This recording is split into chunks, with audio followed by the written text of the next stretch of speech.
We get started here. It is a light going. So it's a 2015. I bought it December of 2015. And the wife's machine over there is a 2016. I bought it in January of 2016, which basically I bought them about a month apart. But it is the last year for this body style.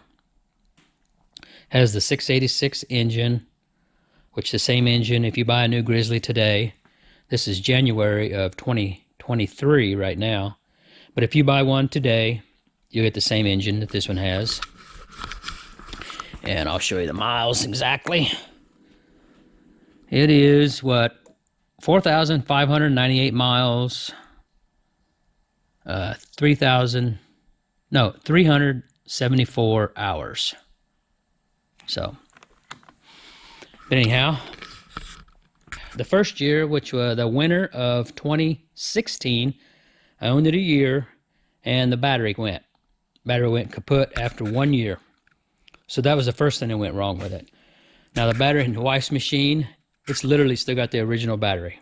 So you never know if you're going to get a good battery or not. And it's still got the battery in it that I put in it then. It's been in there for, what, 6 years now, because the original one only lasted 1 year. I did upgrade the headlights, but like I say, that was just an upgrade. That really wasn't an issue, because it just had the regular halogen bulbs. I put the HID bulbs in. So as far as anything on the front end, I did put new shocks on it.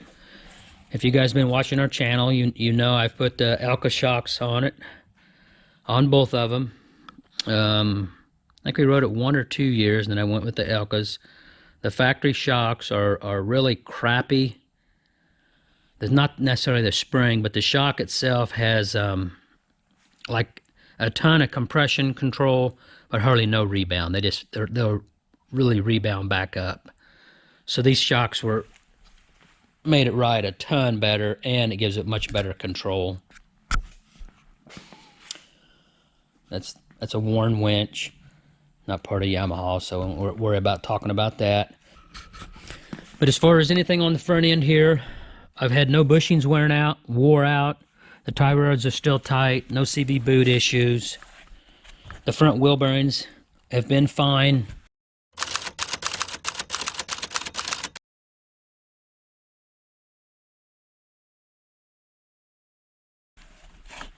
Control arms, ball joints. Now the brake pads, it's on its second set of brake pads.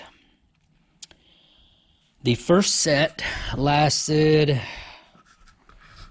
about 2,500 miles, the first set of brake pads. Now these brake pads are worn out as well, and they've lasted a little less, about, what, 2,000 miles, because it's got 4,500 on it right now.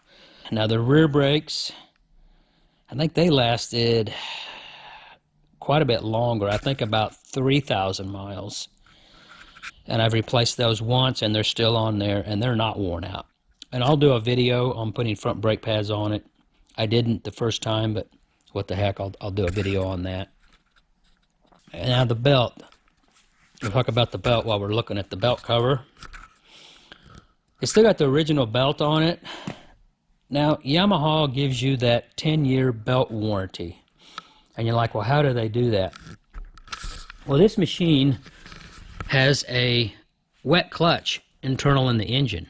It does not use the belt as the clutch. So I'll say that again.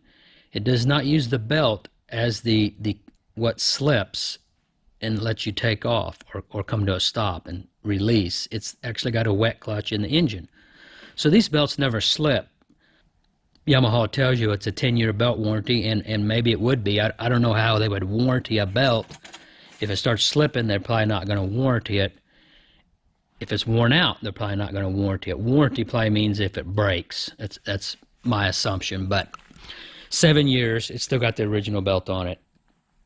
Now, I've done the Coops clutch mod. You can check that video out. You may have already seen it, but I had Coops do the mod on the front sheave, where it gives it a little lower ratio and a higher ratio. And I measured the belt when I had it off then, and it was about maybe half worn out within spec. So I'm going to run it probably a few more years. While we're here, we'll talk about the floorboards. I do not run any floorboard protectors or skid plates for the floorboards, and they've took a beating over the years. You can see I've busted a little chunk out here, but I've riveted it with a little piece of metal underneath. So if you guys have a newer machine that your floorboards are not already beat up like these, running skid plates for the floorboards is a good idea. The only skid plates I do run, up here I'll show you. This is the Yamaha skid plate here, and then for the center, just for the frame, I run a skid plate for the frame, the center one, and this front one. I'm still running the factory A-arm guard. You know, you can buy aluminum ones, but I still have those on there, so they've held up, surprisingly. Had no issues with the engine, but I have done a lot of work to the engine, but just because I like to work on my stuff, modify them. I like to build engines. So I took it off, put the aftermarket camshaft in there, hot cams, done a little head work. I did put a programmer on it, just because I just wanted to work on it. I also put the this extra gauge here, which is a tachometer, air-fuel ratio, which helped me tune the engine after I'd done the modifications. I use this air-fuel ratio to build my map, because it has the Dynajet Power Commander 5. So you can build your own map, so you got to have some way of knowing what you're doing when you're building your map. So I use the air-fuel ratio gauge, and it also has a, this is engine temperature, and it's 56 degrees out here right now. So, but that's just an accessory I put on it. It's really got nothing to do with Yamaha or the machine. I did build a pipe. I put this pipe on it. I built this pipe, aluminum tube. So it's just a slip-on right there at the connection. It has a quiet core in it, because these things are extremely loud with no quiet core. And I've also done some stuff here with some screens to make it even quieter. I do that for you guys on the video when we're having conversations. Nobody likes to hear some loud, noisy quad in their ear when they're trying to hear our conversations. Yeah. So the front end hasn't worn out. Now there is some worn out stuff on the rear. I'll get to that here in a minute. Oh, okay. Grips. I did put new grips on it at the beginning, or the winter of 2021. I think I replaced these grips. So I think the original grips lasted about 5 years, and they started getting worn out here on the top. And I just went back with factory grips. They were cheaper than most of your aftermarket ones, so I just put factory back on it. No big deal. This switch here. When these machines, this machine and the Weiss machine, a quickie over there, exact same switch. But anyway, when these things would set, like for a couple of months, and you'd turn your key on, you would hear the front diff going shh, shh. It would make its... Did you hear that? It went in four-wheel drive, and then it went out of four-wheel drive. It would be doing that back and forth, and then it'd stop, and you never know. And the switch you wouldn't touch the switch. So what I'd done, I actually seen a video on it. I think it's Maritimer. He done a video where you take the switch apart, and you get in here. See, it's got the diff lock. But you take the switch apart and you clean the contacts. It's just got some contacts in there, and they just get dry, and a little bit of corrosion on them, I believe. But I done that, I think, literally like the first 2 years, maybe in 2017. Take it apart, clean the contacts, put dialect grease on it, and it's been fine all these years since. Here, nothing over here, brakes, nothing, no issues there. Let's see, what else is worn out on it? So the battery, the first year, sway bar bushings. rear sway bar. I still got the rear sway bar on this. Some people take them off. These bushings, now these bushings are about half worn out. I did replace these, I think it's been a couple of years ago. But they're not tight. Even the new bushings are not tight. They have some play in them like that. And I don't lube them. I don't do anything. You can see I mark it. I put this here when I do an oil change. Can you read that? I changed the oil at 4,066 miles. And hours had 327 hours when I changed the oil. And we got 374 hours now. So what is that? 27, close to 50 hours. Now the first year or two, I changed the oil like every 30 hours. And then I started, after that, I stretched it out to about 50 hours. So it's just about due for an oil change, very close. And I'll show you the oil I run in it here in a minute. Okay. Now I'll get to the back here, and this is where the worn out stuff is at. Okay, here's what started leaking. I have a differential leak. Your axle seals, where these CV joints go into your diff. You can see a little grease on that one right there, and right there's a little bit of oil. And how I noticed this, when we got home off 2 trips ago, I'm like, what is this speckles? Now I've washed, this is that gas jug. You know, this gas jug sets. You know, sets right there. You know, I carry it, and I took it off. I'm like, what is those splatters? So that's when I noticed that rear diff seals were leaking. You can see they're both leaking. One's leaking a little worse than the other there.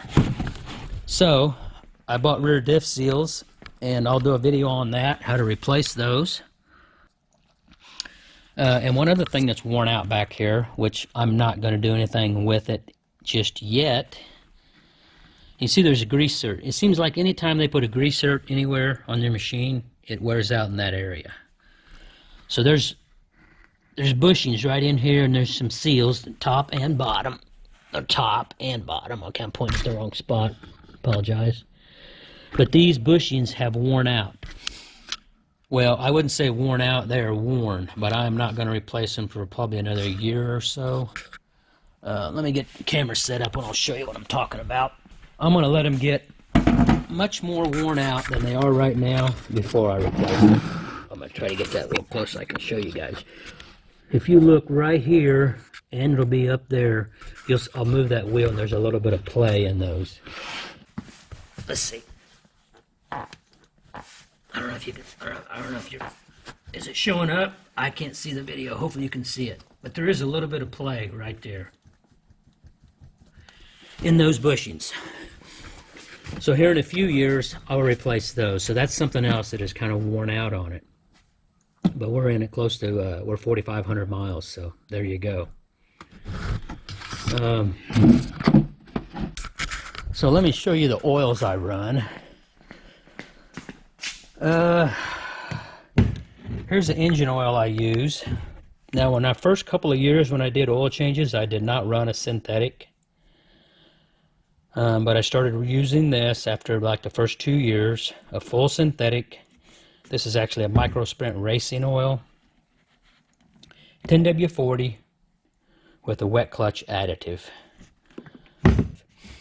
In the front diff, I just run this, just a regular generic Yamaha Lube 8090 for differentials with or without wet brakes. That's what they just sell, one differential oil, and I put that in the front diff. And I also use this in the rear diff of the Weiss machine because it does have a wet brake. And this here, now this here is a this is a racing oil. It used to run back when I raced in the differentials, and I just wanted to run something a little better than that cheap stuff in the rear diff. And this just makes me feel more comfortable running a better quality, full synthetic gear oil. So a lot of people say, you've heard, well, hey, I put synthetic oil and now I have an oil leak. So synthetic oil will cause an oil leak. Well, there's a little truth to that, but it's not necessarily that it causes an oil leak. Synthetic oil, it's got something to do with all the molecules being the same size, and it will leak past a seal where a conventional oil has different size molecules, and I'm not going to get into all that, and sometimes it will seal up. So is there any truth to that? Well, I'm running synthetic oil in a rear diff, and it has started leaking. So, is there something to it? The Weiss machine's got 4,000 miles on hers as well. You can see there's no leak on her rear diff, and I run that Yamaha non-synthetic oil. So, yeah, synthetic oil will potentially leak where other oil won't. But it doesn't cause an oil leak, but it can leak easier, I would say is a much better explanation of the synthetic oil leaking myth. Now, I did put new tires on it. The factory tires are okay. They're lightweight. They are what they are, you know. These are Maxxis Bighorns I put on here, 2.0s. It's the lightest radial tire I could find.